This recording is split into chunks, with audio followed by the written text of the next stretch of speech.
people who live in jealousy usually are very bitter. वो लोग जो जलन में हमेशा जलन रखते हैं और ईर्ष्या करते हैं, वो बहुत कड़वे लोग होते हैं।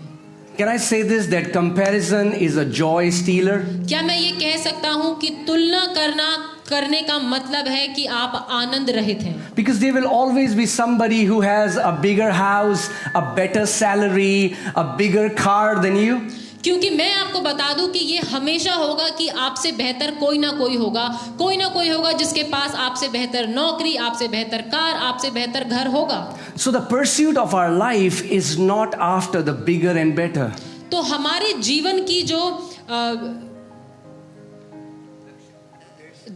उद्देश्य है वो एक बड़ी कार नहीं है। You know, we are not running after the bigger and better. हम इसके पीछे नहीं भाग रहे कि हमें और ज्यादा बेहतर और ज्यादा बड़ा कुछ मिले। Because that pursuit is never ending. क्योंकि वो उद्देश्य ऐसा है जो कभी खत्म नहीं होता। But the Bible says if we pursue, we have to pursue Him and His kingdom and His righteousness. लेकिन बाइबल बताती है कि यदि हमें किसी बात का पीछा करना है तो वो है परमेश्वर और उसका राज्य और उसका हृदय। Amen. We are pursuing His kingdom. We are pursuing Jesus. We want to know Him more. हम यीशु का, उसके राज्य का, उसका हम पीछा कर रहे हैं, हम उसको और ज्यादा जानना चाहते हैं। Amen. Amen. You know, whenever you see someone who is doing better than you, जब कभी भी आप किसी ऐसे व्यक्ति को देखें जो जीवन में आपसे बेहतर कर रहा है, उन्नति कर रहा है, you can have two responses. आपके दो तरीके के रिस्पॉन्स हो सकते हैं। Either you can become jealous या तो आप ईर्ष्या रख सकते हैं and fight them और उनसे लड़ सकते and हैं hate them और उनसे नफरत कर सकते because हैं you wanted to be them, क्योंकि आप उनकी जगह होना but चाहते हैं, because you're not them, क्योंकि वो नहीं हैं, so you hate them. तो आप उनसे नफरत करते हैं। Or या फिर you can be inspired by them.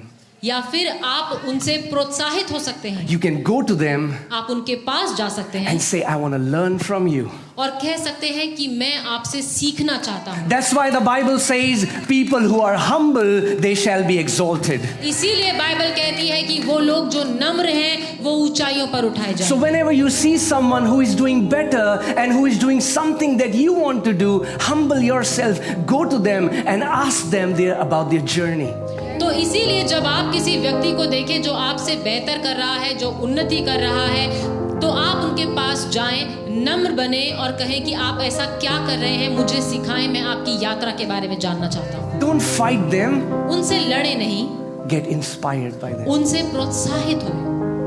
You know, so many people are trying to fight those whom God had ordained to bless them. और कई लोग उन लोगों से लड़ते हैं जिनको परमेश्वर ने नियुक्त किया है कि वो उनको आशीषित करेगा। Amen. Look at Lucifer. Lucifer को देखें। The Bible says he was a beautiful archangel. Bible बताती है कि वो एक बहुत ही खूबसूरत एक स्वर्गदूत था। God had adorned him with the beautiful precious stones. परमेश्वर ने लूसीफर को खूबसूरत रत्नों से उसको सजाया था। But somehow he was not satisfied in his rank. लेकिन फिर भी कहीं ना कहीं वो इसमें संतुष्ट नहीं था। He was not grateful for the place God had given him. वो उस बात के लिए धन्यवादित नहीं था जो परमेश्वर ने उसको जगह दी थी। What happened in heaven? क्या हुआ स्वर्ग में? Jealousy. ईर्ष्या। He got jealous of God. वो परमेश्वर से जलन रखने लगा, ईर्ष्या करने लगा। And he said, I want to be like him. और उसने कहा कि मैं परमेश्वर की तरह बनना चाहता हूँ। And jealousy gave birth to hatred and bitterness. और उस ईर्ष्या ने नफरत को जन्म दिया।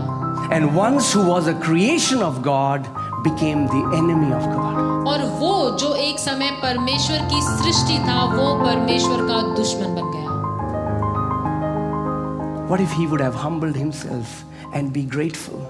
क्या होता यदि वो अपने आप को नम्र करता और धन्यवादित होता जो परमेश्वर ने उसको जिस तरीके से रचा था उसके। But see, that's what jealousy does. लेकिन यही है जो ईर्ष्या करती है। If you'll allow jealousy in your heart, यदि आप अपने हृदय में ईर्ष्या को जगह देंगे, you will start hating those who should be your role models. आप उन लोगों से नफरत करने लगेंगे जिन लोगों से आप सीख सकते हैं। Don't fight the hands God has ordained to bless you. उन हाथों से नफरत ना करें, उनसे लड़े ना जिनको परमेश्वर ने आपके जीवन में रखा है कि उनके द्वारा आपको आशीषित कर सके। Look at the story of Abel and Cain. हाबिल और केन की कहानी को देखें।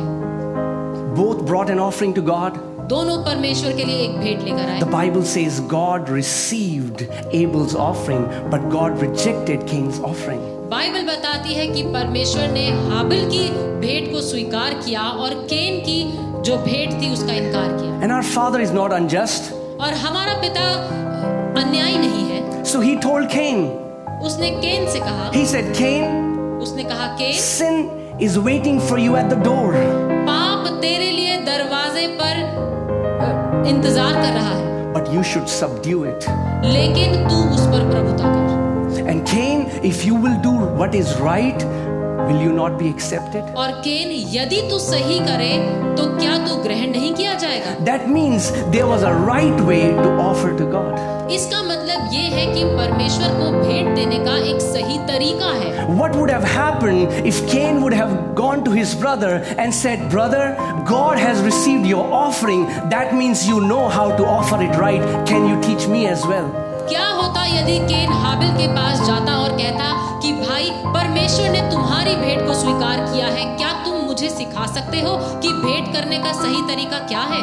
But he got jealous of his brother because his brother was received by God. लेकिन उसने जलन करी, ईर्ष्या करी, क्योंकि परमेश्वर ने हाबिल की भेंट को स्वीकार किया था। And jealousy turned into hatred. और ईर्ष्या नफरत में बदल गई। And he killed his brother.